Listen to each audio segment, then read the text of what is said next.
Welcome to episode 10 of Regulate Tech with me, Nicklas, Berild, Lundblad, and with me, Richard Allan.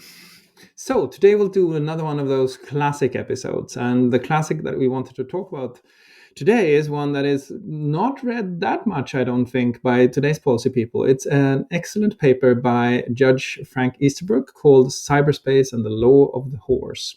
So what do horses and cyberspace have to do with each other, Richard? Yeah. So this does take us way back to 1996. And actually, I think we're going to talk about a pair of papers, aren't we? There's the original one in 1996, and then there's a response in 1999. But the one that was put out in 1996 was by a guy called Judge Easterbrook, who was on the United States Court of Appeals, and he was asked to come and speak at a cyber law conference. And essentially, this phrase, the law of the horses, he raised this question to say, look, when we are dealing with a set of issues related to cyberspace, is it better to look at the general principles of the law?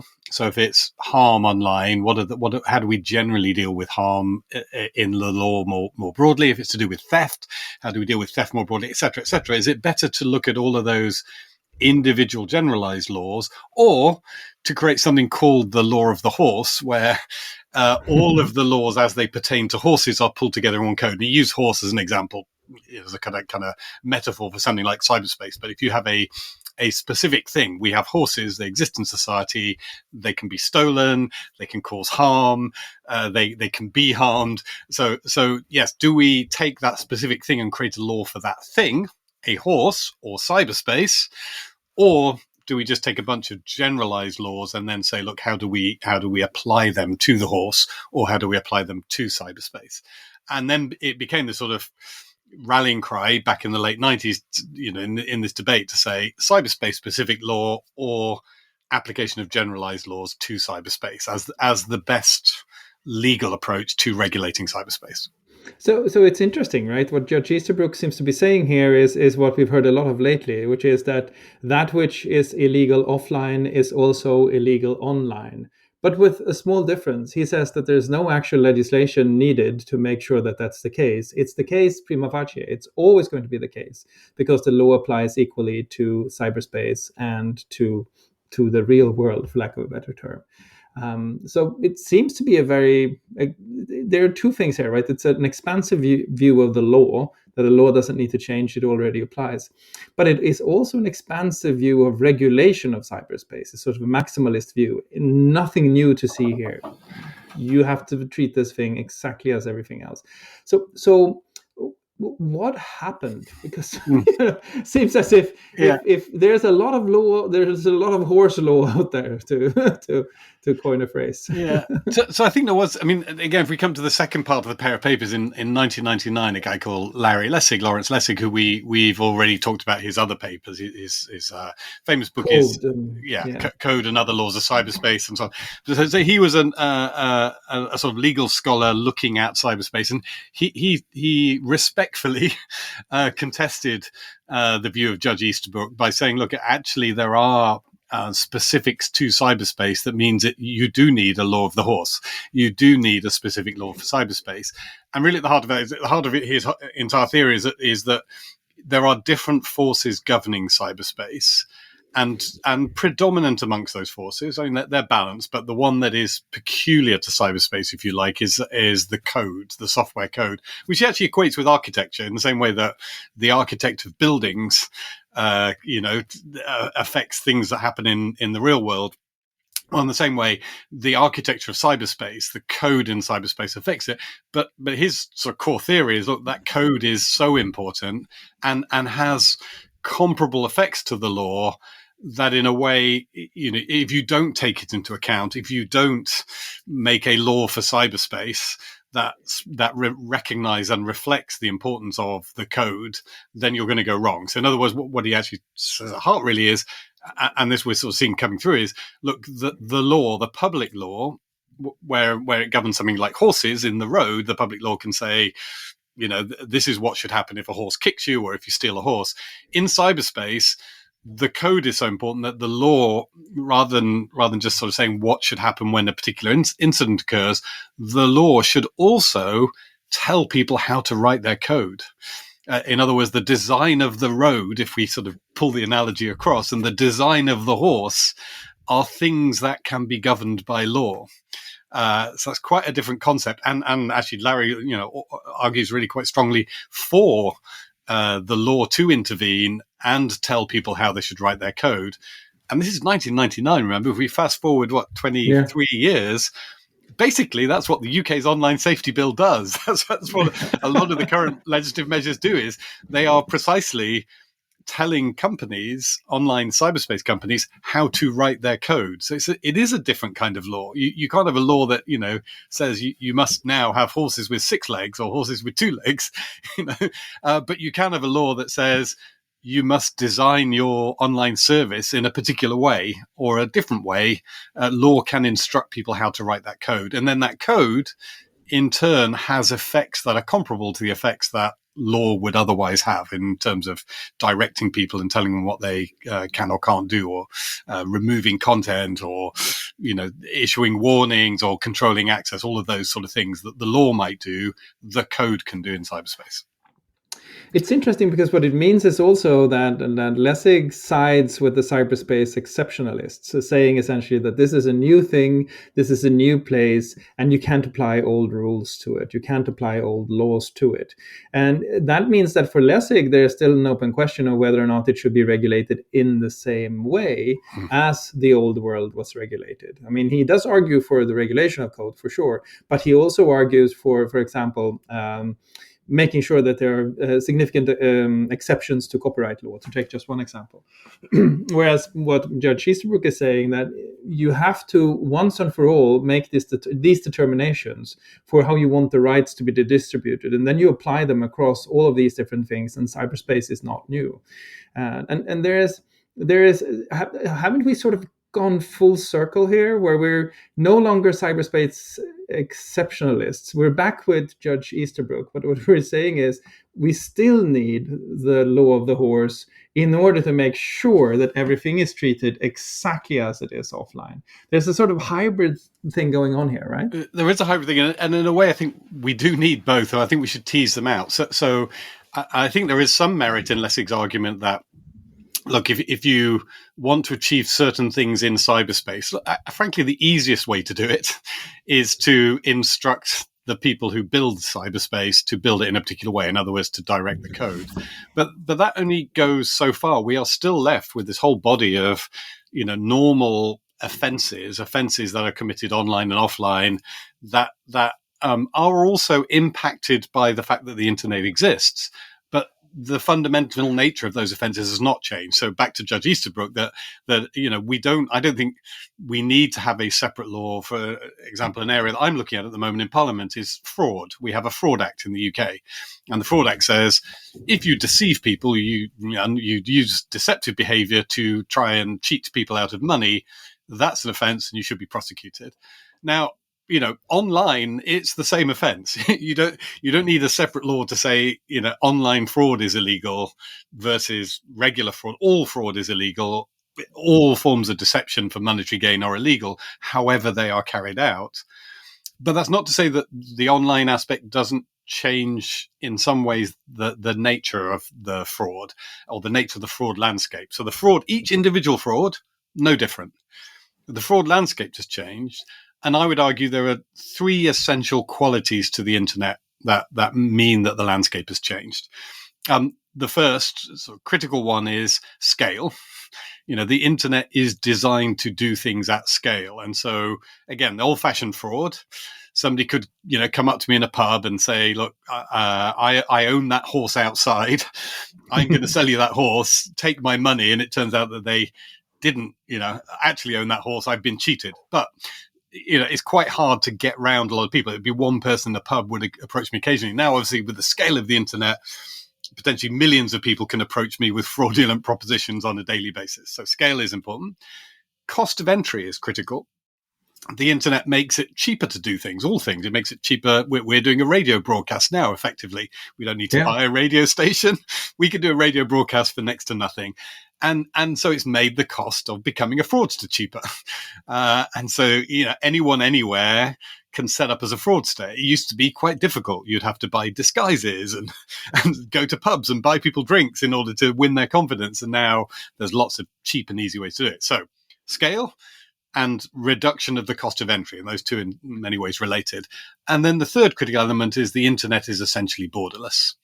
And so it's from anywhere to anywhere, and that's deliberately inherently in the design. Again, traditional fraud, somebody would have to have been physically present or perhaps use a mailing address if they were going to do mail fraud in your own country. And now they can send the SMS or send the fraudulent email from anywhere in the world to anywhere in the world. So each individual fraud, exactly the same, should be prosecuted under the Fraud Act. But at the same time, we need to recognize we're in a different landscape in terms of enforcement, at least, when we're dealing with things at such a huge scale, where the cost of entry is so low for new fraudsters to enter the market, and where it's borderless. And so it can be from anywhere to anywhere. And I think with a lot of the things that we're dealing with on the internet, it's those three qualities that have changed rather than the substantive issue in question, the aggression or the illegal child sexual abuse material or the encouragement to terrorism. All of those things are the same offences as they always were. But there is a change in the landscape, the offending landscape and the enforcement landscape because of these particular qualities of cyberspace.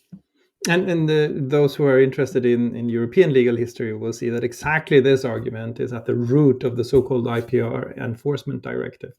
The idea then being that, yes, IPRs should still apply. Yes, what's illegal in the offline world is illegal on the online world. But the very nature of enforcement has changed. And so the argument back to Judge Easterbrook would be, yes, you're right, should apply, but we have a problem with enforcement, and that's the problem we should fix. That argument in itself does not necessarily get us all the way into, for example, platform legislation or other kinds of legislation that we see popping up now. So the enforcement part seems to be true, but do you think there is if we sort of go back to Judge Easterbrook and we really read him as generously as we possibly can, do you think that there is a point at which we have decided that we need new laws because this is such a big thing, that the impact of the internet overall on society has actually generated this demand for political action that is then translated into legislation, even though from a purely legal perspective, if you just look at the jurisprudence of it, we could probably get away with what we already have. Yeah, I mean, so real people are suffering, they're being victimized, and again, as we sort of look at the fraud landscape, it's now the biggest crime in the UK. Fraud largely committed online is the biggest crime. So every day people's lives are being devastated, and the fraudsters are finding smarter and smarter ways to cut through and get people to part with their own money. And they're constantly evolving. So these are real issues. I actually think what a lot of the laws of the horse look like, or the cyberspace look like, is essentially are trying to reverse some of those qualities of the internet that I just described. So if you look at what the platform regulation actually does, is it says, can you try and increase the cost of entry for the fraudster or the person trying to do harm? Can you put barriers in their place? And that can be all these issues like identity verification or scanning for bad guys, all sorts of tools that platforms can put in place. And you can see the online safety bill is full of that. It's saying you've got to do all this pre-screening and all sorts of things. So to sort of raise the cost of entry, so it is harder and more expensive for somebody who's intending to commit an offence to get onto a platform. And they are also, to quite a large extent, sort of hoping that they'll re-erect the borders. so make it smaller scale, increase the cost of entry, and re-erect the borders. So let's go back to the status quo ante. It is, if in effect, what you often see the legislation driving us towards. It may not be that explicit, but that would be the net effect. It's to make it harder for the perpetrators to actually get onto the platforms and use the internet. Now, in an ideal world, the internet will remain, massively scaled and low cost of entry and borderless for the good guys, but just be, really difficult for the bad guys. Now, the hard thing, obviously, in legislation is to try and craft it so that it's not everybody who ends up paying the price. And the risk of some of the laws of the horse, the cyberspace legislation, is that's precisely what it will do. It will sort of throw out the baby with the bathwater. It will have that limiting effect on everybody's use of the internet in order to make things more difficult for the perpetrators. So I say you've got the laws are mostly staying the same, but then you've got this complementary set of cyberspace laws that are trying to reduce the scope for offending by, in many cases, undoing the ease of use that the internet inherently brings. And there's another argument that you could levy against Judge Easterbrook on the basis of what you just said, the sort of the reintroduction of friction into the system in order to make sure that some of the advantages but also disadvantages of the internet are neutralized by legislation. The other argument you could have with Judge Easterbrook's text is to say, look, you have to understand that the law, such as it stands, the generalized law that you're praising in your article, evolved together with a number of institutions in a limited geographical and political context. You can't just look at the text and say we shouldn't have a text about the cyberspace situation, but you have to look at the institutions. And the reason you need a law of cyberspace or the law of the horse is that there are no institutions that actually take care of it. There are institutions that can take care of horses and they can take care of cars and all of those different things. And the system has evolved organically within a political community.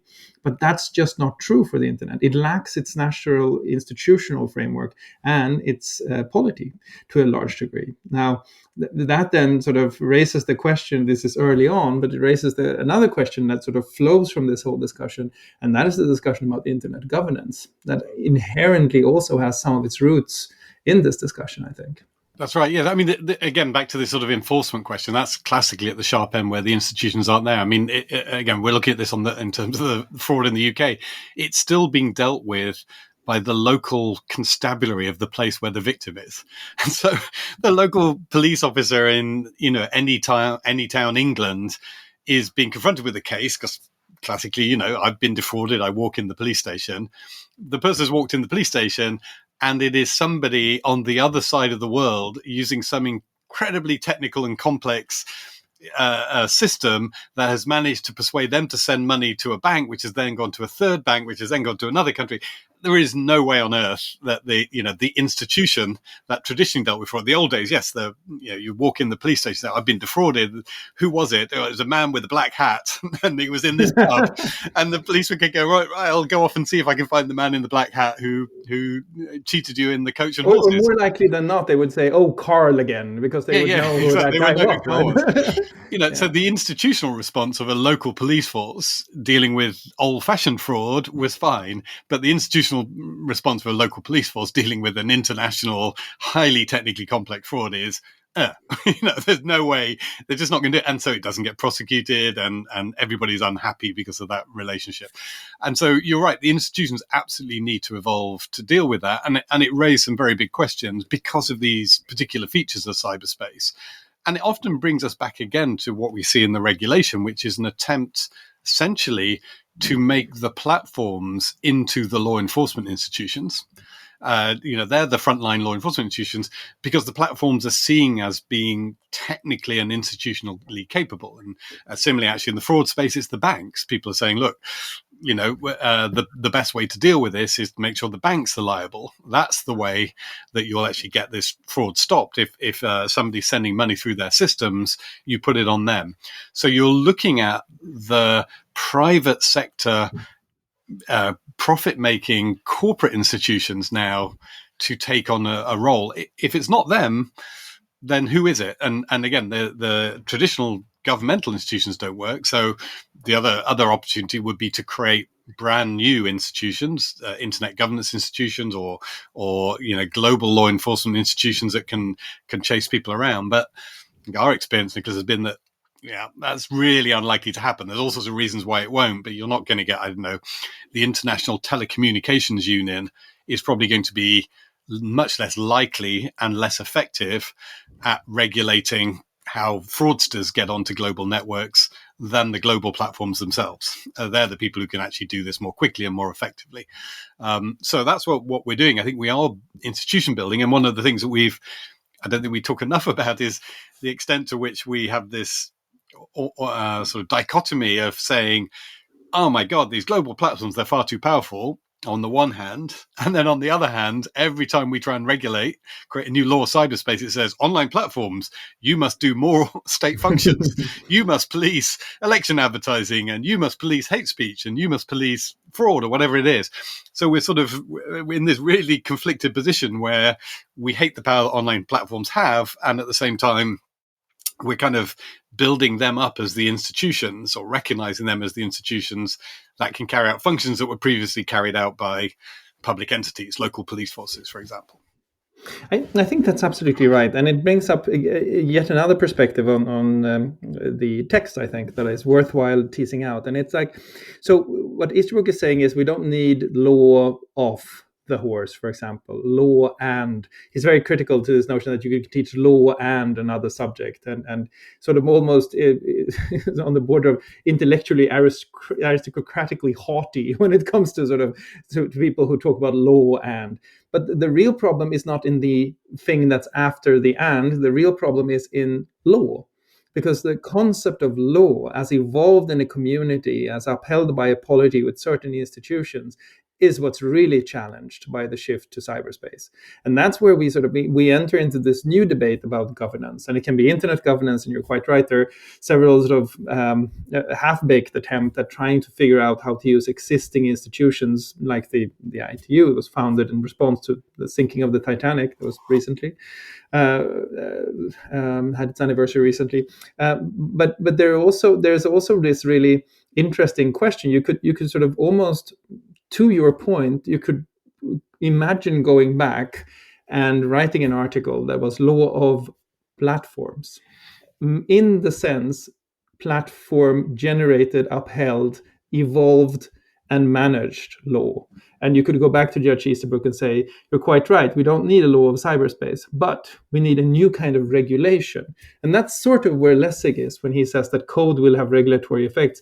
But if you're reading Lessig, even if we read him quite generously, I don't think that he brings it around to the point where he says that the entire legal system needs to be rethought in order to figure out how to regulate this new space. And that's an intriguing comeback to Judge Easterbrook, to say that you're right. Your law, as it applies really well to the offline world because that's where it evolved. But it needs to change through its basic institutions if you want to apply it to a global, frictionless, low-cost environment where there are no clear enforcement options. Yeah. I mean, I think you're right. So and again, I think Judge Easterbrook was deliberately sort of tweaking the tails of the people who created the notion of cyber law, and I think that's quite right. It was invited to this forum on cyber law, and it was like, you're all wrong. You're all wrong. But I think he's absolutely right that there is a risk, and we've seen this a number of times, of where when you get people specialized in a particular area, the old classic, when you've only got a hammer, everything looks like a nail. And there is a notion, there's a sort of risk that people are sort of in that space of, I deal with cyber stuff. And therefore, cyber is different. Therefore, I must have a separate sort of cyber fraud and cyber hate speech. And so there is a risk if you've, carve something out too much, this notion of generalized law and something else, that you start looking for solutions. You're motivated to look for particular solutions that reflect your zone. I think it is much healthier to say, let's start with the general law. Let's start with the general fraud law, and let's try and end there if we can in terms of the criminal law. But what we may need are I think the way you framed it actually is quite right.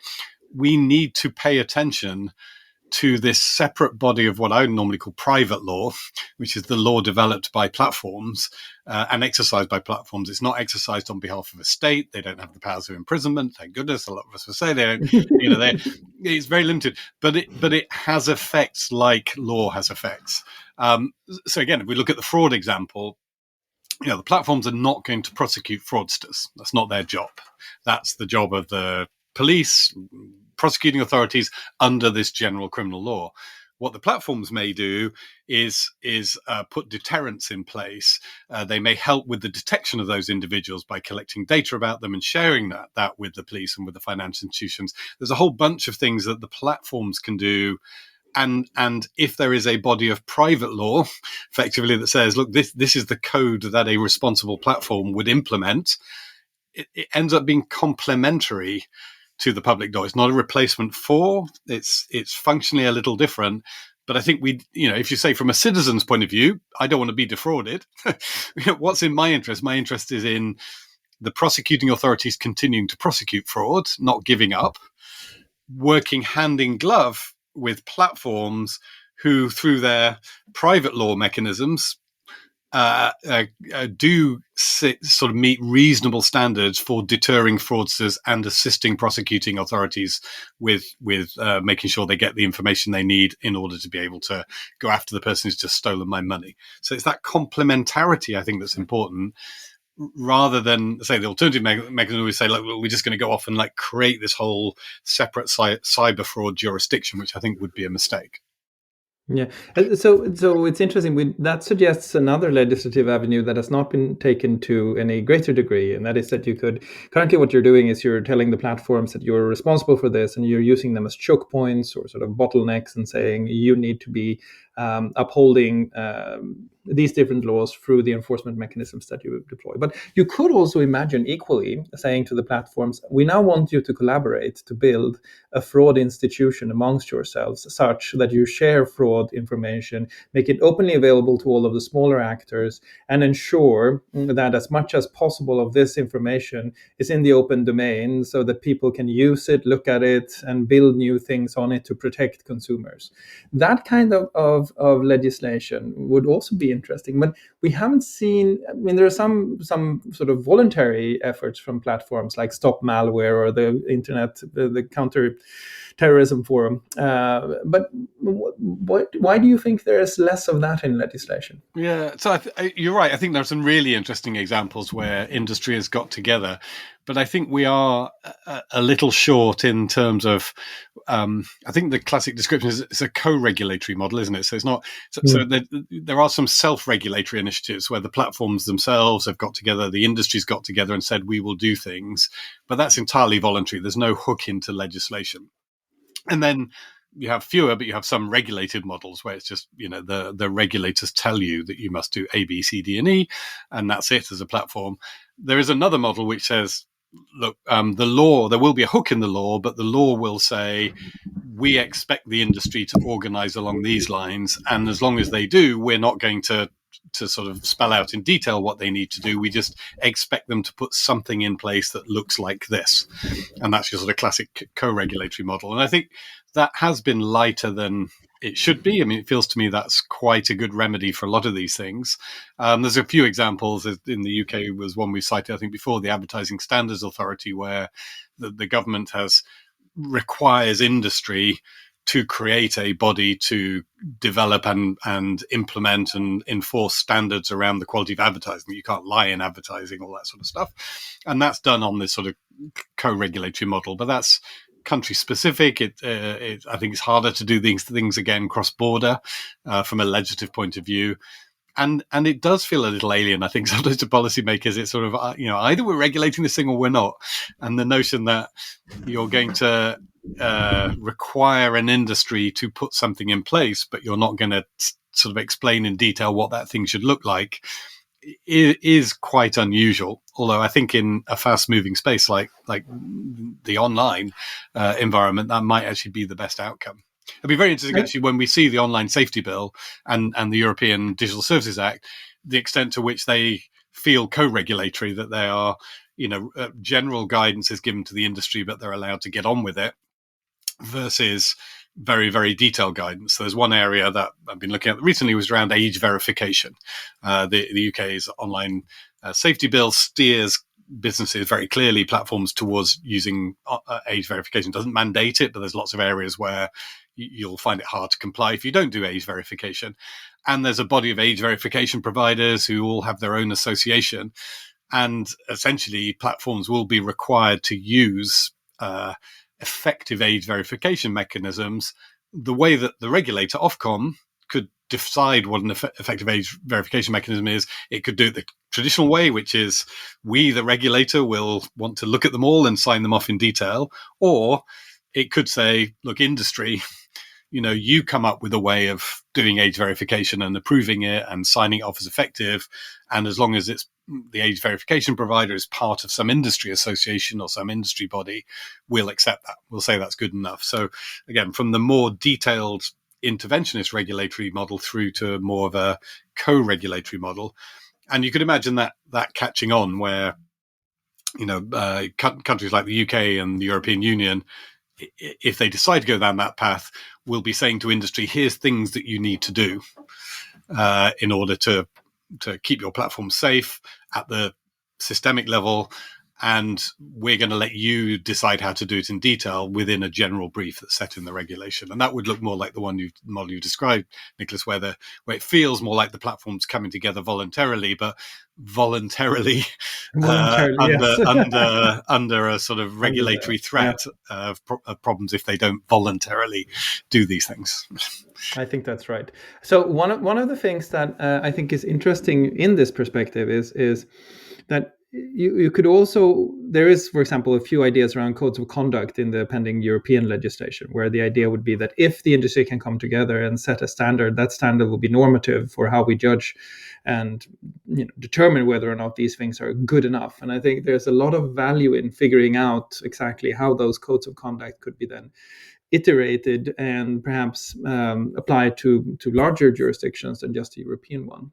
There's a commonality here with how the internet and the standards, the sort of the de facto standards rather than the de jure standards of the internet came together, where there was a lot of spontaneous organization and coordination that brought the internet standards to the regulatory, because they do have a regulatory effect, to Leslie's point, to the regulatory state that they're in today.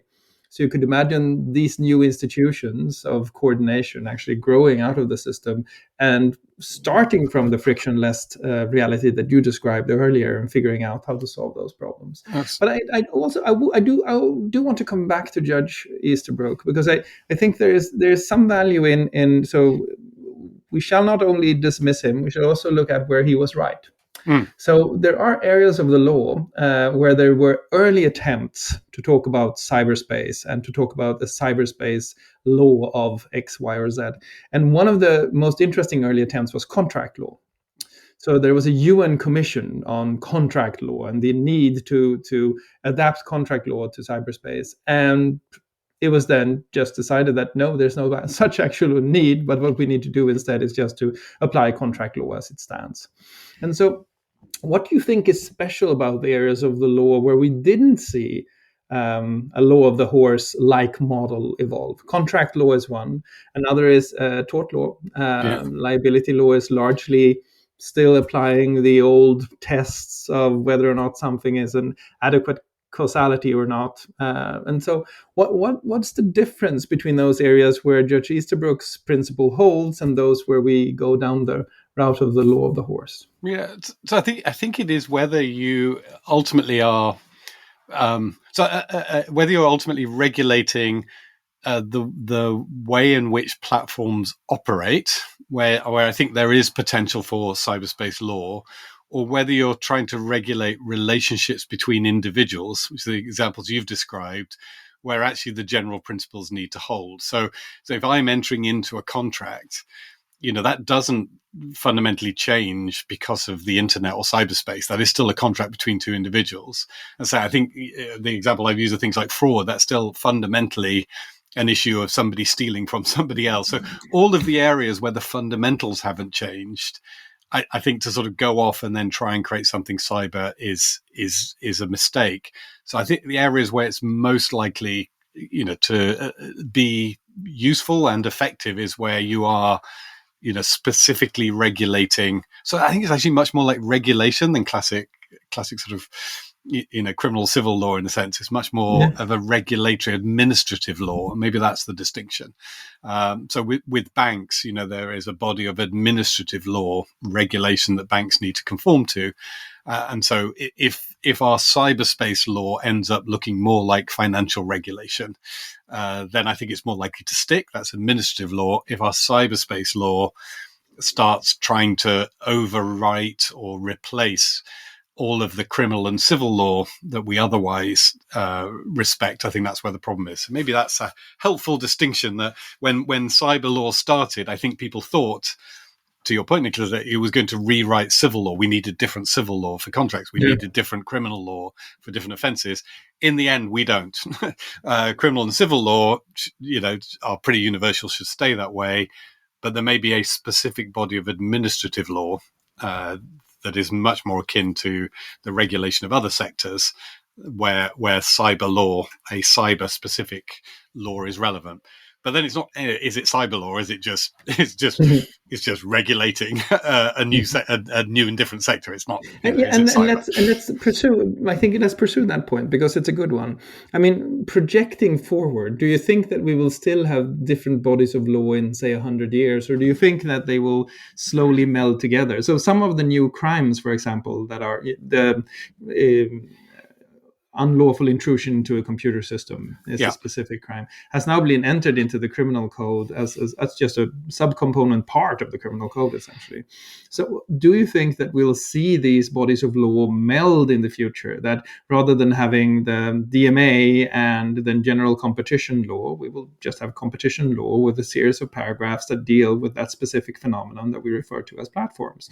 Is that the long-term trajectory, or do you think that we'll have, the more we get new technologies, we get decentralized finance, we get different kinds of crypto, will there be new laws all the time? Ooh, that's a good question. Because I actually think you've just put your finger on something that is challenging to project forward. That so we do have sector specific laws. There are laws that are relevant to food safety that only apply to the food sector. There are laws relevant to financial probity that only apply to the financial sector. There are laws relevant to safety of drugs that only apply to the pharmaceutical. And those that's enduring. That's over tens of years. And so, to one extent, you could sort of argue, well, some stuff that is specific to cyber should simply be enduring. But the challenge is that cyber then bleeds into everything else.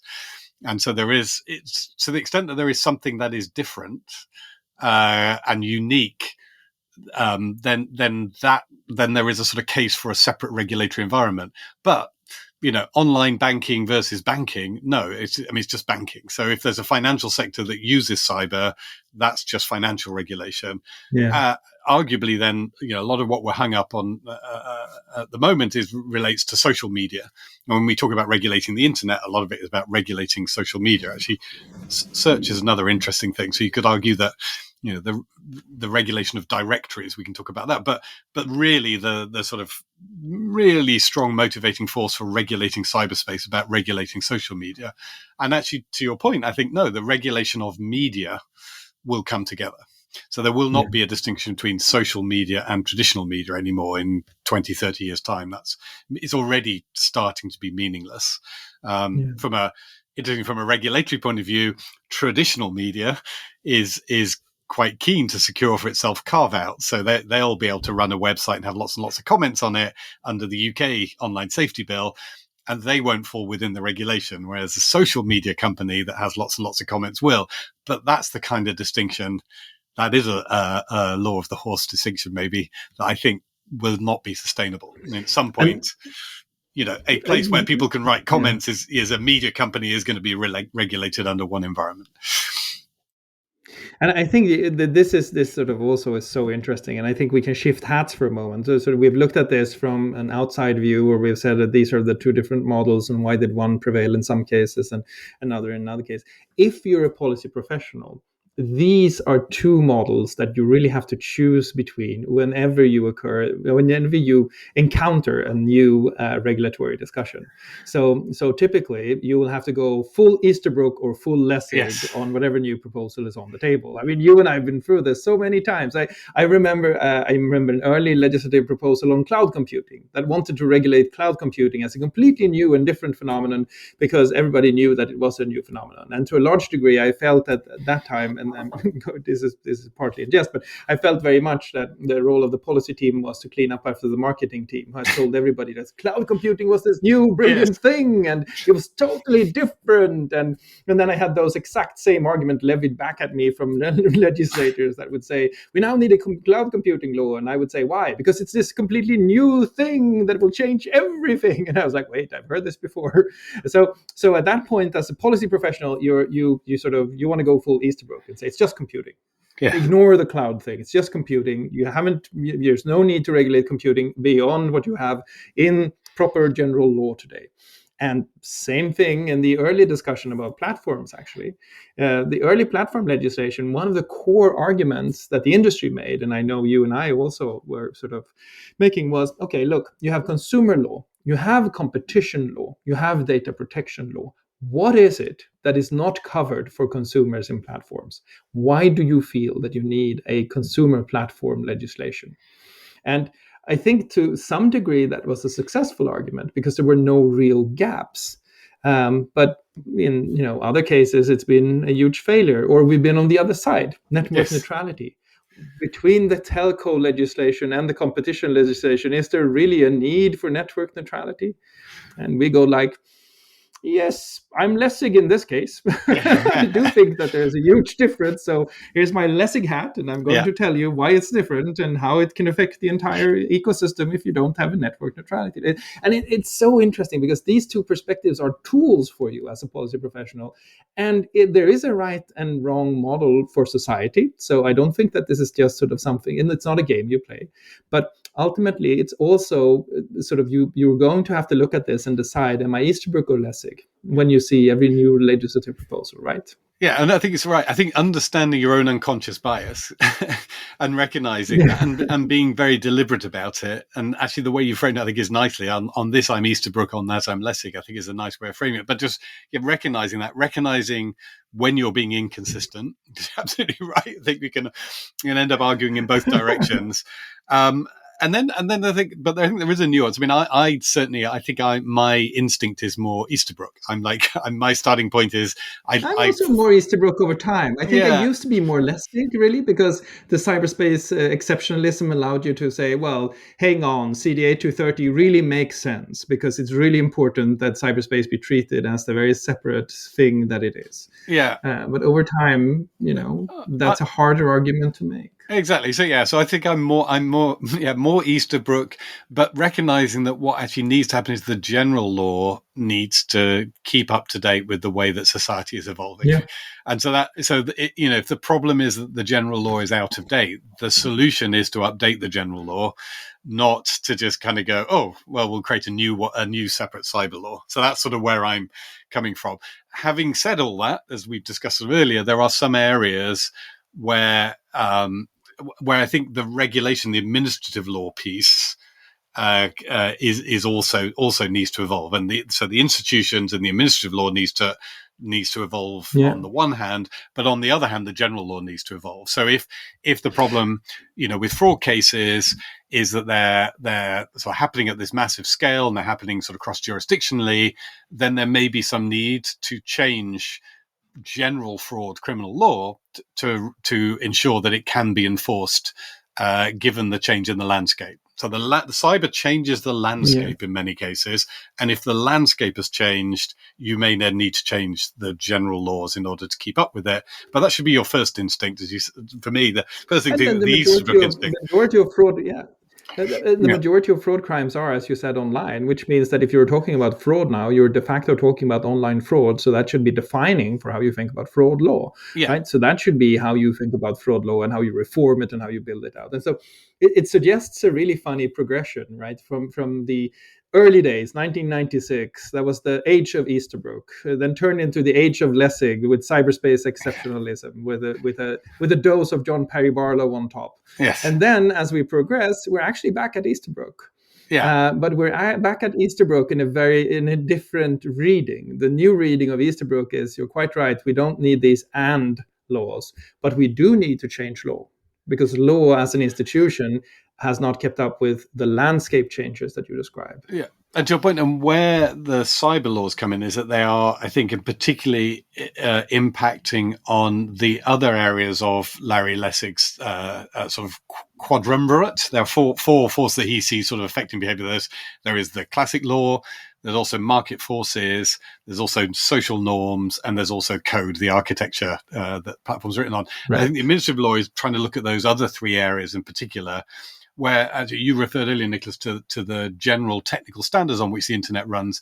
Well, they are less sort of prone to be, they're based on code, they're less prone to be influenced by market forces and norms. I mean, the norms are, how do we make the packets go faster? They're not sort of classic social norms, and market forces, come into it a lot less. The people aren't sort of competing, at least in terms of the historically, I think that's true. Yeah, and people have tried to bring market forces in more. But if you look at another area, this area around age verification again, you talk, one of the proposals in the UK is to have all pornography providers be required to carry out age verification if a UK user presents themselves and check that they're aged over 18. And so that is the law requiring a change in the code of those websites in response, they believe, to societal norms that say that, under 18-year-olds shouldn't be able to access them.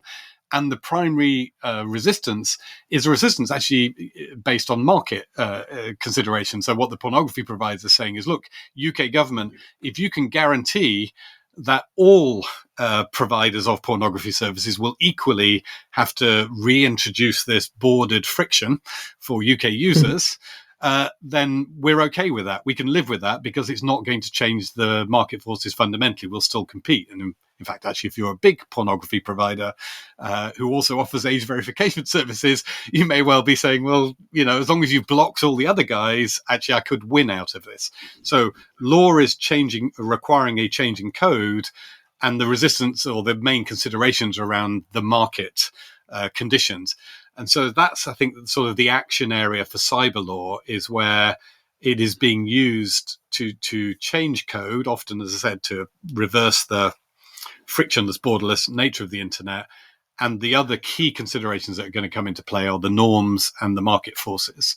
And the market force in particular, I think, are very strong when it comes to the cyberspace, because frankly, there's so much money to be made and people are making huge amounts of money. So that's another area that I think is really critical to look at and to understand when we're trying to get the whole picture and understand why the cyber space administrative law may, look a little different from law in other areas. And this is interesting because the original cyberspace exceptionalism had a very different question. The question in Lessig is, what are the values that we should embed in this new cyberspace? And the kind of cyberspace legislation that you describe is, how can we embed the values from the outside world into the cyberspace so that they accurately reflect those values that we already hold and we already believe to be true? A lot of the early cyberspace exceptionalism was this idea that you had a chance to start anew. Yes. That you could build a legislative system, you could build a normative system, even an economic system that would be completely new. And what we're seeing now, I think you made this point really well earlier, where you said that a lot of the legislation we're seeing is actually, no, let's make it the same. So that we can make sure that it resembles, with friction and scale and all those things, a re-territorialization of the way we interact. And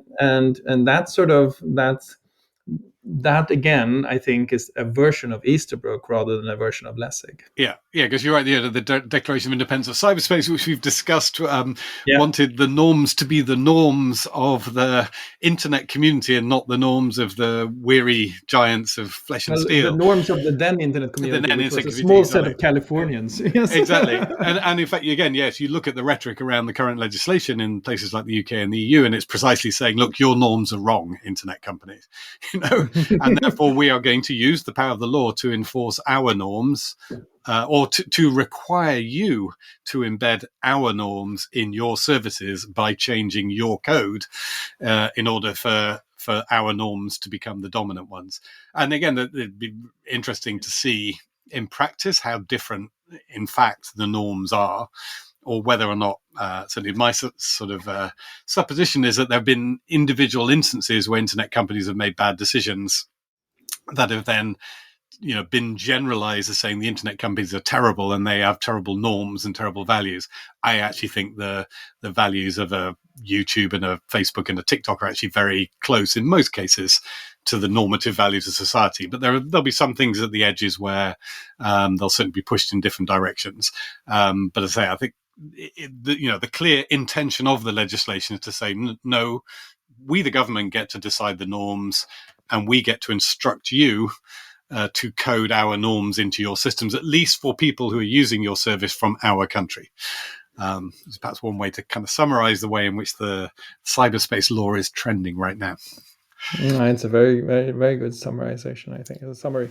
So we have talked about cyberspace and the law of the horse, both the original article by Judge Easterbrook and the follow-up article by Lessig, the two different perspectives on what actually happens to legislation when technology changes. One saying that it doesn't change law at all. Law applies equally to new technology as it did to old technology. And the other saying that, well, no, we actually have to make some basic choices about how this new technology should be regulated and the kinds of values that it should express. And then we've seen it go full circle back to Judge Easterbrook saying, yes, you're probably right, but we should have it express the old values, which is a version of Easterbrook saying the old values apply, not just the old law, but the old values should apply to the new technology. And so the tension between the two, the interplay between the two, is really at the heart of a lot of the cyberspace law debate or a lot of the tech policy debate, don't you think? Absolutely. And perhaps just, to sort of summarize that, or to sort of give an example of that framing, there's a lot of debate around the UK's online safety bill at the moment because it defines a category of content as legal but harmful. I mean, that is almost a sort of direct, explicit sort of framing to say we are going beyond the law. I mean, you could not be more explicit. So it's saying there is the law, there's the law, the Judge Easterbrook classic law thing, but somehow when it comes to cyberspace, that's not enough. And we're going to go further and we're going to create regulation that relates to content that is not illegal. So in other words, we're creating an entirely separate notion for content online than we would for content offline, because now we're requiring a control of that. So I think that's almost like the sort of pinnacle of where we've got to in terms of both. There's a sort of a huge amount of lip service given to the what's illegal online, offline should be illegal online. We're not going to have a law of the horse. And then, like, embedded firmly within the latest set of proposals that we've seen and we're all debating, you see something that says no, cyberspace is different and must be treated differently and must have its own special codes. That's a good way to sum us up and wrap this discussion up. We have to decide whether or not it's different or it's the same, and on the basis of that determination, we pick our policy options. So you can read more about this and about the recent proposals from the UK government on your website, which is www.regulate.tech. And thank you so much for tuning in, and we hope to have you with us and for the next episode as well.